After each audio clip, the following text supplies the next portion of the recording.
이 전장 열왕기상 5장에서 성전 건축 준비를 완료하고 이제 이 본장인 열왕기상 6장에서 성전 건축의 본 공사가 시작이 됩니다. 1절 말씀 우리 같이 읽도록 하겠습니다. 이스라엘 자손이 애굽 땅에서 나온 지 480년이요 솔로몬이 이스라엘 왕이 된 지 4년 15월 곧 둘째 달에 솔로몬이 여호와를 위하여 성전 건축하기를 시작하였더라. 아멘.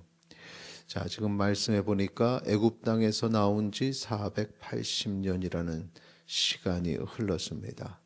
480년이라면 정말 우리가 그 480년, 500년 후를 생각하기 쉽지 않습니다.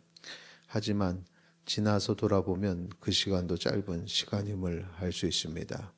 그리고 480년이 지난 후에 이 출애굽했던 이스라엘 백성이 성전 건축을 하게 되었다라는 것입니다. 그 역사적인 순간이 솔로몬이 왕이 된 지는 4년째 되는 해라고 우리에게 기록하고 있습니다.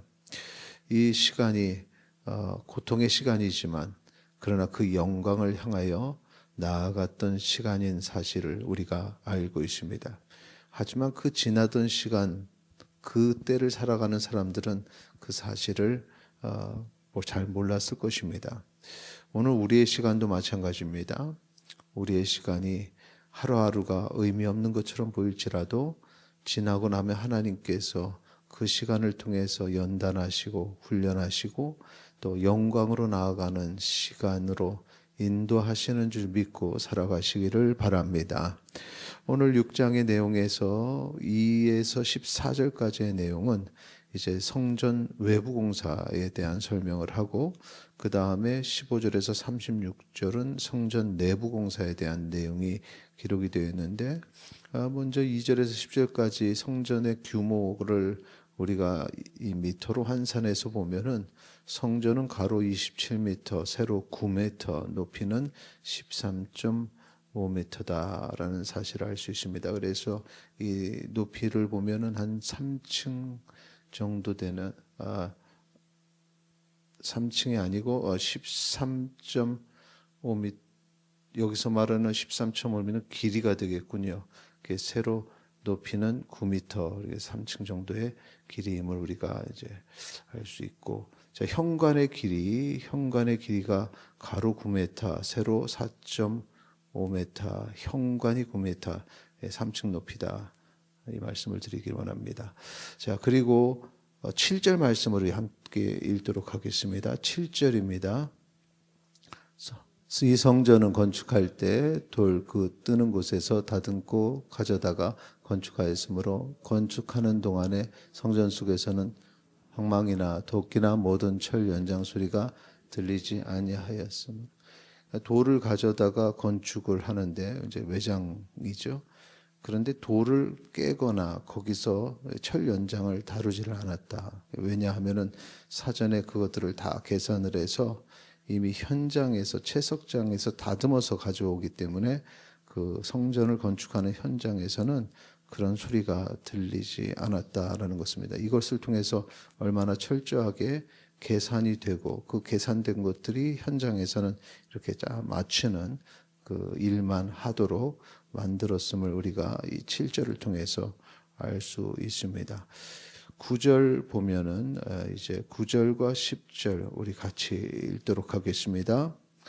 성전의 건축을 마치니라. 그 성전은 백성목 석가래와 널판으로 덮었고 또 온천전으로 들어가며 높이가 5규빗 되는 다락방을 건축하되 그 광역들보로 성전에 연접하게 하였더라.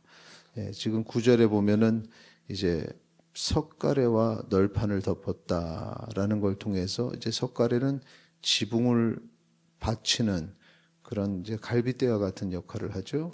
그래서 이 가장 위에 되는 석가래를 깔고 그 위에 지붕을 덮어서 이제 뭔가 완성된 것처럼 보이는 그런 의미에서 성전의 건축을 그렇게 마쳤다라고 외부 공사에 대한 내용을 설명을 하고 있습니다.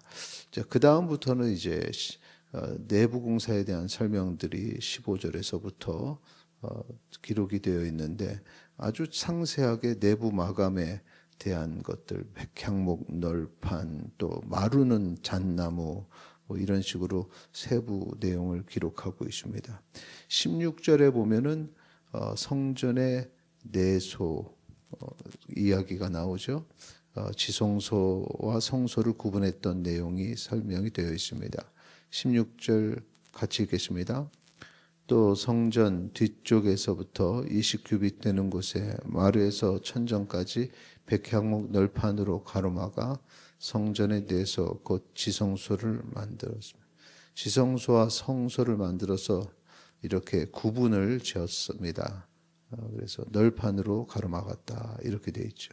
지성소는 여호와의 언약궤를 두기 위한 곳입니다. 그리고 그 지성소와 성소의 벽들을 다 구룹과 종려나무 또 꽃 형상을 새겨서 아주 아름답게 만들어 놨음을 우리가 이 본문 29절에서 알 수 있습니다. 자, 이제 뒷부분에 37절에서 38절 보면 성전 건축 기간이 기록이 되어 있습니다. 같이 읽겠습니다. 넷째 해 15월에 여호와의 성전 기초를 쌓았고 11째 해를 곧 8째 달에 그 설계와 식양대로 성전 건축이 다 끝났으니 솔로몬이 7년 동안 성전을 건축하였더라. 아멘. 성전 기초를 쌓기 시작해서 이제 건축이 다 끝날 때까지 솔로몬 주기 넷째 해서부터 주기한 지 11째 해까지 약 7년 동안 성전을 건축했다라는 것입니다. 자, 6장의 내용이 이제 7년의 시간을 이제 한 장에 담은 것입니다. 이렇게 해서 성전이 아름답게 완성이 되었습니다. 당시 솔로몬의 성전의 아름다움은 이제 하나님의 영광을 그렇게 눈으로 보이게 표현하는 건축물이었습니다. 그래서 그것을 이게 정성스럽게 담았던 것입니다. 그래서 이 솔로몬의 성전을 볼 때마다 이스라엘 백성들은 자부심을 가졌고 또 지난 삶에 하나님께서 함께 하셨음을 그 눈에 보이는 성전을 통해서 느끼고 그것 자체가 또 자녀들에게 신앙을 계승하는 그런 계승의 방법이 되기도 했습니다. 이러한 모습처럼 우리가 살아갈 때 있어서 우리의 하나님의 영광을 드러내고 또 우리가 지난 삶에 하나님께서 함께 하셨음을 드러내는 것을 항상 눈으로 보기를 원합니다. 그렇게 해서 우리의 삶에 눈으로 보여지는 것들이 있을 때 하나님이 나를 얼마나 사랑하시고 또 나 개인뿐만 아니라 이 나라 이 민족을 또 온 세상 사람들을 얼마나 사랑하시는지를 보게 만드시는 그러한 우리 주변에 볼 수 있는 것들이 아름다운 것들이 많습니다. 믿는 사람들 특별히 대자연을 볼 때 하나님께서 그 자연을 통해서 살아계심을 그 영광을 드러내는 것을 보는 믿음과 신앙이 있습니다. 그런데 어떤 이들은 보면 자신들의 가족들 또 주변의 이 아름다운 대자연들을 볼 때 하나님을 느끼지 못하는 사람들이 있습니다.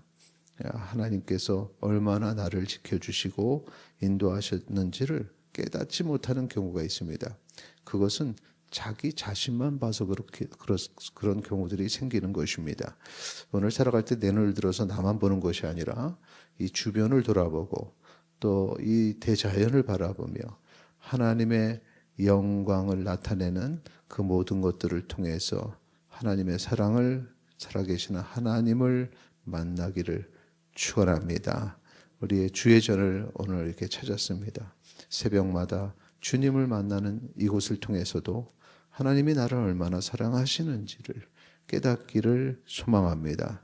그렇게 오늘 하루가 주의 품에 함께하는 복된 하루 되고 또 하나님께서 기뻐하시는 그런 평안의 삶을 살아가는 모든 주의 백성 되시기를 축원합니다. 이 시간에 함께 기도하겠습니다. 하나님의 영광을 바라보며 살기를 원합니다. 기도하시겠습니다.